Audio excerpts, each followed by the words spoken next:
Bonjour et bienvenue dans ma série spéciale d'octobre, 30 jours avec moi à travers mes ras-le-bol, mes besoins et mes prises de conscience. J'ai lancé cette série le 1er octobre, jour de mon anniversaire, parce que j'avais envie de marquer ce mois un peu plus, que ce soit un mois de célébration, de partage, d'introspection. Voilà, à partager ensemble et pour que ce soit aussi un espace plus intime pour me connaître, se connaître, réfléchir ensemble, respirer un peu, écouter nos besoins et se célébrer.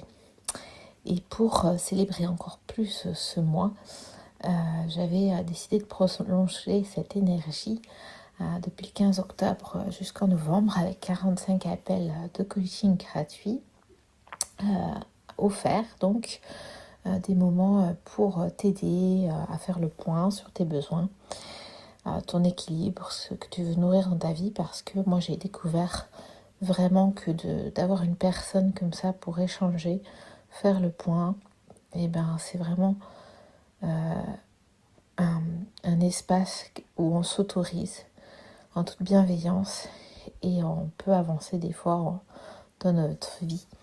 Donc n'hésite pas à cliquer en dessous et à prendre rendez-vous. Ça me ferait très plaisir que tu t'accordes ce temps et pour moi aussi ce serait un plaisir. Voilà. Allez, c'est parti. Nous sommes donc le 23 et aujourd'hui je voulais te parler des erreurs que l'on peut faire. Comme des erreurs, un peu de les voir comme des maîtres bienveillants. Ouais, parce que souvent en fait moi j'avais peur de me tromper quand j'étais petite, adolescente, jeune, adulte. Et il n'y a pas si longtemps que ça, encore 10-15 ans, j'aimais pas trop me tromper. J'aime pas encore pour certaines choses, mais je tolère plus chez les autres. Et je trouve que dès tout petit, en fait, on associe l'erreur à quelque chose de négatif, en fait. Chez les enfants, on leur dit voilà, c'est une bêtise et tout, que c'est un raté, alors que l'erreur, souvent, c'est un essai, en fait, c'est une découverte qu'ils essayent, ils se trompent et c'est pas grave, ils sont dans l'apprentissage. Et du coup, en fait, l'erreur, c'est plus une porte d'entrée vers la compréhension, le chemin de la compréhension.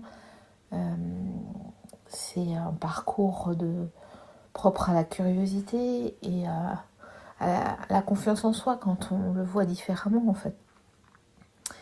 Et du coup, j'avais envie de te parler de la différence entre erreur et faute. Je connaissais déjà la différence, je l'emploie déjà en classe ou dans ma vie. Et en fait, là, pendant ma formation, début de semaine, on en a parlé. Et voilà, je voulais te parler de ce que l'erreur m'a apporté, de ce qu'elle peut nous apporter à nous comme aux enfants. Voilà, déjà en classe, je valorise toujours les élèves qui osent participer même quand ils se trompent. Il y en a toujours qui ont peur et je leur dis ce n'est pas grave de tromper parce que grâce à toi, on va comprendre quelque chose ensemble. En fait, on va pouvoir voir comment tu as procédé, essayer de réfléchir à ce qui s'est passé.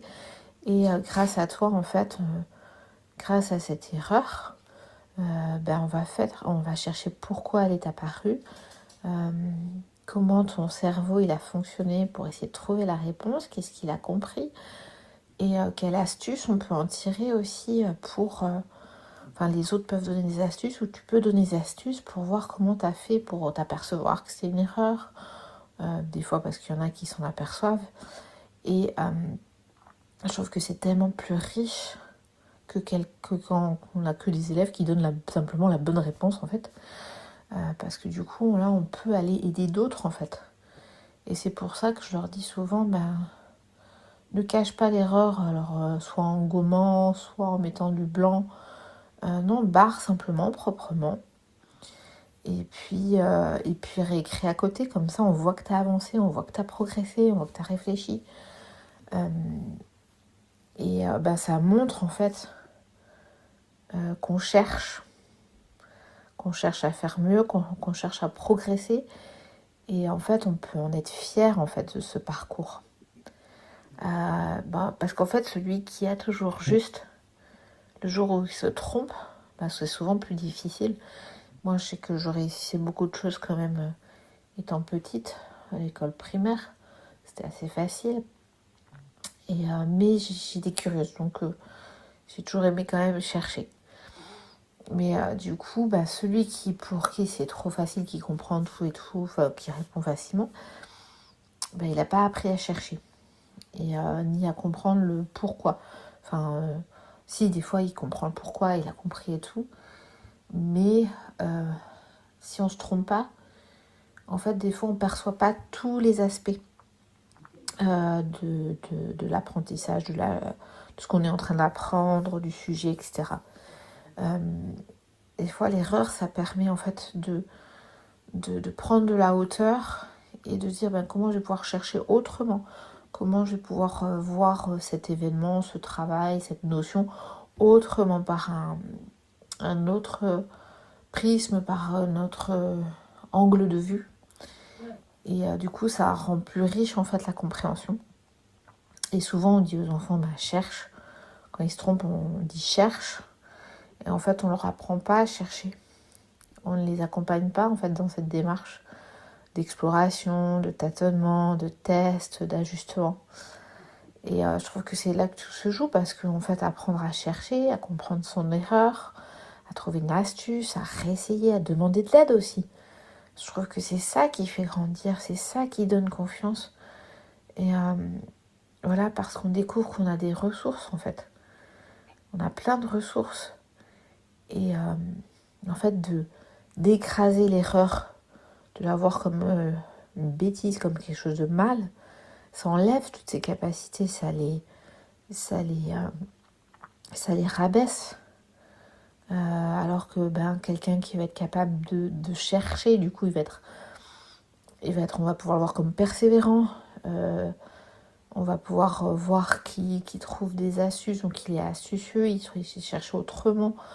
Il est persévérant parce qu'il réessaye. Être résilient aussi quand on rate ses études, mais qu'on persévère parce qu'on se dit peut-être que c'était pas mon chemin.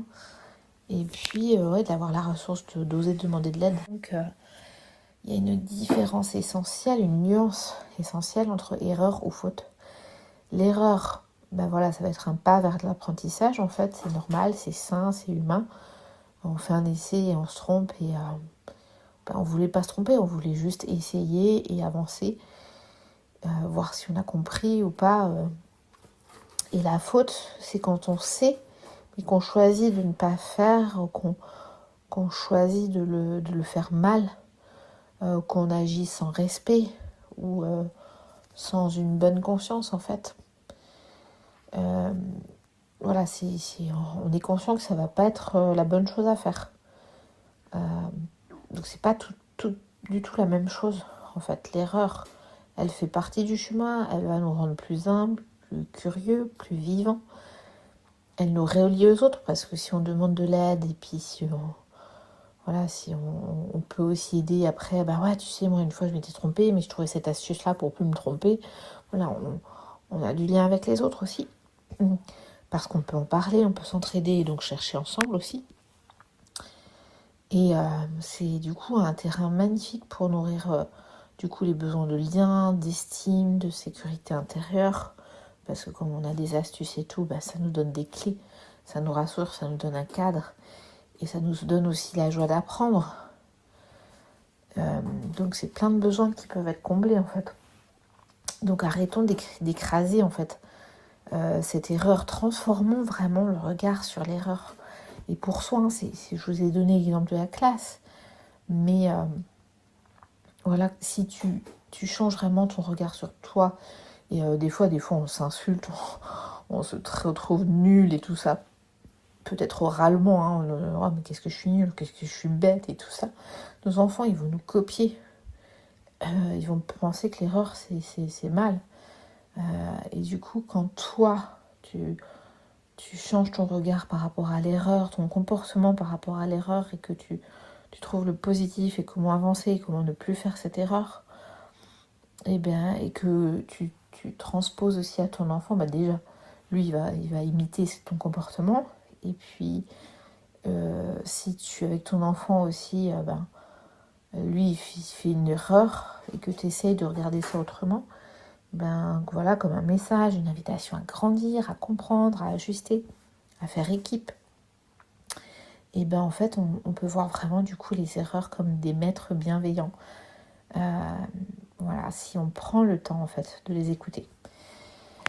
Voilà, c'était un peu une façon de voir l'erreur et à travers les besoins qu'elle peut nourrir, d'apprentissage, d'estime, de lien, de curiosité, de sécurité intérieure. En fait, ça nourrit plein de choses. Donc, je t'invite à avoir un regard différent sur l'erreur, que ce soit celle des autres et surtout sur les tiennes. Et si ça te parle, si tu sens qu'il y a des sujets ou des erreurs dans ta vie qui sont plus difficiles pour toi, n'hésite pas à cliquer ci-dessous pour réserver un rendez-vous et en parler avec moi. Et voilà, que ce soit aussi sur l'erreur de tes enfants. Il y a des fois, il y a des erreurs qu'on supporte plus que d'autres. On peut supporter les erreurs scolaires, mais on ne va pas supporter les erreurs sur des services de la maison, sur des comportements, etc. Donc n'hésite pas. Et tu peux toujours aussi mettre des messages sur Insta, voir si tu as apporté quelque chose en fait ces podcasts. Et n'hésite pas aussi à partager. Et je te donne rendez-vous demain. Moi demain je finis ma dernière journée, les 5 journées de formation que j'avais pendant les vacances, avec les 2 du week-end du 11 et 12. Ça fera déjà 7 jours de formation sur les 19. Et puis voilà, je t'en parlerai plus tard. Donc à bientôt et à demain pour le nouvel épisode.